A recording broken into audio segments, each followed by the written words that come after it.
Amis internautes de l'ADP TV, bonsoir et bienvenue dans ce spécial vidéo débrief Ligue 1, Championnat de France, comme on a l'habitude de le faire. Chaque week-end, nous venons vous proposer les actualités transferts des différents clubs du Championnat de France, mais également vous parler de toutes les actualités qui concernent les clubs de Ligue 1, Ligue 2 et Nationale.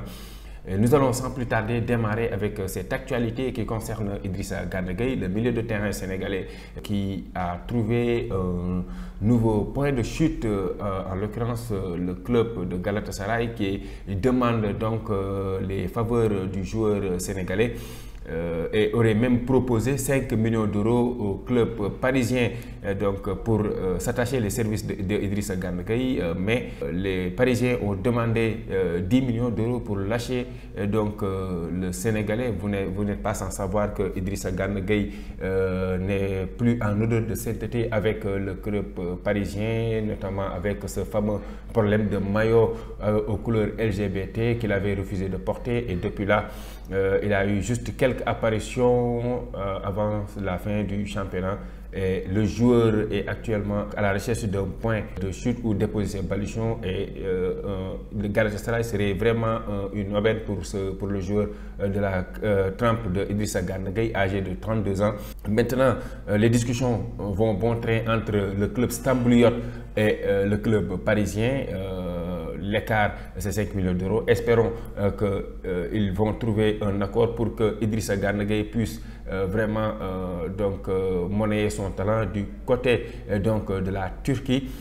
Mais même si les deux clubs ne s'entendent pas sur ce contrat-là, il faut savoir que Idrissa Gana Gueye pourrait se trouver du côté de l'Angleterre la saison prochaine, puisque Idrissa Gana Gueye a une très bonne cote là-bas depuis son passage du côté des Toffees, où vraiment il avait montré tout son talent avant de rejoindre les champions de France. Il pourrait donc y retourner pour un autre défi. Nous parlons d'une autre actualité qui va concerner le FC Barcelone. Voilà, l'FC Barcelone qui retourne à la case départ avec les cas Miralem Pjanic et Clément Lenglet. Les deux joueurs sont promis à un départ cet été, alors que le FC Barcelone doit alléger la masse salariale qui poursuit le club depuis un très bon moment. Tous les deux auraient fait l'objet de l'intérêt de la part de l'Olympique de Marseille. Jorge Sampaoli a croisé la route de Lenglet à Séville, et un accord aurait été convenu aux deux parties. Mais le rapport de RMC nous fait part que l'OM s'est exclu d'un transfert pour le défenseur en apprenant que Lenglet rapporte 6 millions d'euros de salaire annuel. Les conversations entre Marseille et le Barça se sont refroidies.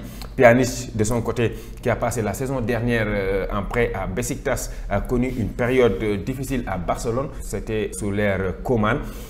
Après avoir été quasiment exclu de l'équipe par Ronald Koeman, il a eu du mal à retrouver son niveau de jeu de la saison dernière à Istanbul.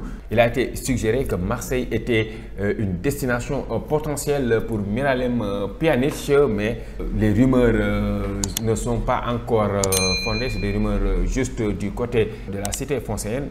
Reste à savoir si ces rumeurs-là vont se concrétiser dans les jours à venir. Et nous terminons avec une autre information qui va concerner Angers. Angers serait en négociation avec le défenseur international marocain du Wydad Casablanca, Achraf Dari. Voilà.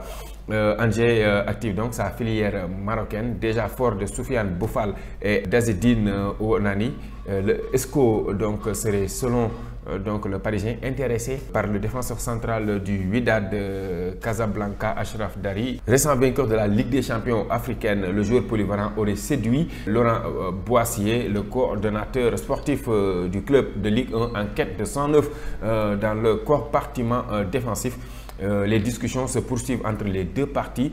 âgé de 23 ans et ancien vainqueur du CHAN, championnat d'Afrique des Nations, avec les équipes B des équipes nationales africaines. Achraf Dari est apparu pour la première fois avec les Lions de l'Atlas A lors de leur victoire contre le Libéria 2-0. C'était le 13 juin dans le cadre de la deuxième journée des éliminatoires de la Coupe d'Afrique des Nations 2023. Et voilà, mesdames et messieurs, ce qui met fin à ce brief and débrief Ligue 1. Nous vous donnons rendez-vous le week-end prochain pour un autre numéro. D'ici là, vous savez ce qu'il vous reste à faire. Cliquez sur donc, le bouton abonnement et appuyez sur la cloche de notification pour ne rater aucune de nos prochaines vidéos. D'ici là, portez-vous bien. Au revoir.